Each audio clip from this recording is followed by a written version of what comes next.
فرعون سے پہلے اس دنیا کا کوئی آدمی نہیں جانتا تھا کہ خدائی کا دعویٰ کرنے والا فرعون کے لاش کا کیا ہوا تھا اور اس کے باقیات کہاں ہیں اور ہے بھی یا نہیں۔ توریت، انجیل اور قرآن مجید میں اس واقعے کا تفصیل سے ذکر ملتا ہے کہ حضرت موسیٰ علیہ السلام اور بنی اسرائیل کا پیچھا کرتا ہوا فرعون پانی میں غرق ہو کر اپنی فوج سمیت مر گیا تھا، جبکہ حضرت موسیٰ علیہ السلام اور بنی اسرائیل اللہ کے حکم سے سمندر کے بیچ بننے والے راستے سے گزر گئے تھے۔ اس کے بعد فرعون کا کیا ہوا تھا، اس بارے میں بائبل اور توریت خاموش ہے، لیکن قرآن مجید میں اس کے انجام کے بارے میں ایک بہت ہی عجیب بات کہی گئی تھی جس کی کسی کو سمجھ نہیں تھی کہ اس کا کیا مطلب ہے۔ سورہ یونس میں فرعون کا انجام کچھ اس طرح فرمایا گیا تھا، بس ہم تیرے بدن کو سمندر سے نکال کر محفوظ کر لیں گے تاکہ تو بعد میں آنے والوں کے لیے عبرت بن جائے۔ یہ واقعہ آج سے 3500 سال پہلے پیش آیا تھا۔ دراصل فرعون کے سمندر میں ڈوب کر مرنے کے بعد سمندر نے اس کے جسم کو اللہ کے حکم سے باہر پھینک دیا تھا، جبکہ باقی لشکر کا کوئی نام و نشان نہ ملا۔ مصریوں میں سے کسی شخص نے ساحل پر پڑی اس کی لاش کو پہچان کر اہل دربار کو بتایا۔ فرعون کی لاش کو محل پہنچایا گیا۔ درباریوں نے مسالے لگا کر اسے پورے شان اور احترام کے ساتھ تابوت میں رکھ کر محفوظ کر دیا۔ ممی بنانے کے اس عمل کے دوران ان سے ایک غلطی ہو گئی تھی۔ فرعون چونکہ سمندر میں ڈوب کر مرا تھا اور مرنے کے بعد کچھ عرصہ پانی میں رہنے کی وجہ سے اس کے بدن پر سمندری نمک کی ایک تہہ جم گئی تھی۔ مصریوں نے اس کی لاش پر اس تہہ کو اسی طرح رہنے دی اور اسے ہنوت کر دیا۔ وقت گزرتا رہا، زمین و آسمان نے بہت سے انقلاب دیکھے جن کی گرد کے نیچے سب کچھ دب گیا، یہاں تک کہ فرعون کی ہنوت شدہ لاش بھی زمین کے تہہ میں چھپ گئی۔ فرعونیوں کے نام صرف کتابوں، ان کی تعمیرات اور لوگوں کے ذہن میں رہ گئے۔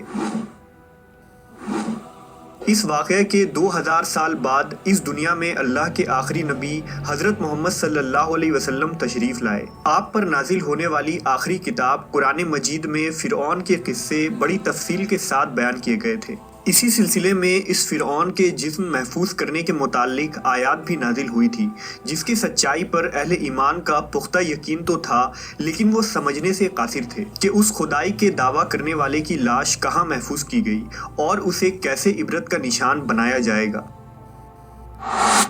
سن 1871 عیسوی میں مصر کے ایک شہر الغورنیہ سے تعلق رکھنے والے ایک معمولی چور احمد عبد الرسول کو فرعون کے ہنوت شدہ لاشوں کی طرف جانے والے خفیہ راستے کا پتہ چل گیا۔ وہ اس سرنگ سے داخل ہوتا اور اندر رکھے فرعونیوں کے قیمتی سامان چوری کر کے بیچا کرتا تھا۔ ایک دن کچھ لوگوں نے اسے پکڑ لیا اور پولیس کے حوالے کر دیا۔ وہ جس جگہ سے یہ سامان چوری کر رہا تھا وہ دریائے نیل کے قریب تھا۔ وہاں سے ملنے والے راستے کی جب مسلسل کھدائی کی گئی تو وہاں دوسرے ممیوں کے ساتھ اس غرق ہونے والے فرعون کی لاش بھی مل گئی۔ اس کے کفن پر سینے کے مقام پر اس کا نام لکھا ہوا تھا۔ ان ممیوں کو ماہرین قاہرہ لے گئے۔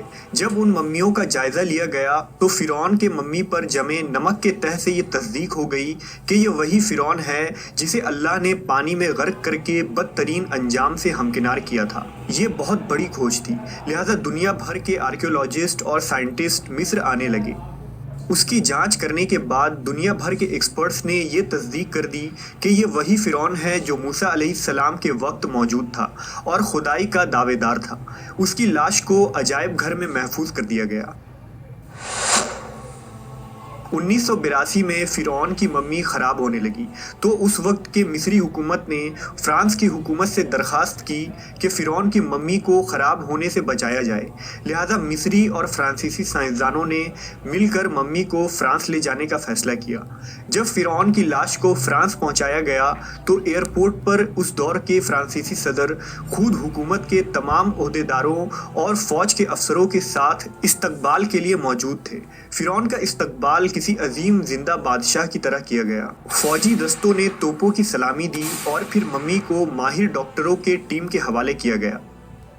اس ٹیم کی سربراہی ڈاکٹر موریس بوکائی نے کی تھی۔ مائکروسکوپک ٹیسٹ کے ذریعہ ممی کے تمام اعضاء کا باریکی سے جائزہ لیا گیا تو معلوم ہوا کہ اس کی لاش اور جسم میں سمندر کے ذرات ابھی تک موجود ہیں۔ ڈاکٹر موریس نے اس ممی کے بارے میں مزید جاننے کی کوشش کی تو انہیں معلوم ہوا کہ اس ممی کے متعلق مسلمانوں کے نبی حضرت محمد پر اتری کتاب قرآن میں تفصیل سے واقع درج ہے۔ انہیں علم تھا کہ جہاں سے یہ لاش ملی ہے وہ ایک اسلامی ملک ہے، لہذا تجسس کے ہاتھوں مجبور ہو کر وہ مصر پہنچ گئے۔ چونکہ وہ ایک سائنسداں تھے لہٰذا انہوں نے مصر کے ہی ایک اور سائنسداں سے ملاقات کی۔ اس نے قرآن پاک کھول کر ڈاکٹر موریس کو سورہ یونس کی ان آیتوں کا ترجمہ لفظ بلفظ سنایا۔